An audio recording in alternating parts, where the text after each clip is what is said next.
دیکھو اللہ تمہیں یہاں تک اس لیے نہیں لایا تاکہ تم مایوس ہو کر ہمت ہار جاؤ۔ تمہیں کیا لگتا ہے کہ تم آج جہاں ہو وہاں بے وجہ ہو؟ تم خود یہاں تک نہیں پہنچے ہو بلکہ تمہیں یہاں تک لایا گیا ہے۔ تم نے بے شمار تکلیفیں آج اس مقام تک پہنچنے کے لیے برداشت کی ہیں۔ اتنا سفر طے کر لینے کے بعد آج جب منزل تمہارے سامنے کھڑی ہے تو تم کیوں ہار گئے ہو؟ اتنے کٹھن صبر کے بعد اب جب صلہ ملنے کا وقت ہے تو کیوں راستے میں ٹھہر گئے ہو؟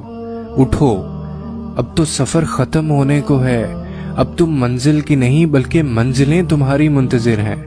اب تمہیں معجزوں کا نہیں بلکہ معجزوں کو تمہارا انتظار ہے۔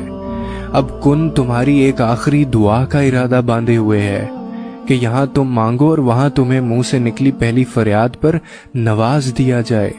اب صبر کے زمانے گزر گئے ہیں، اب صلے ملنے کا وقت ہے۔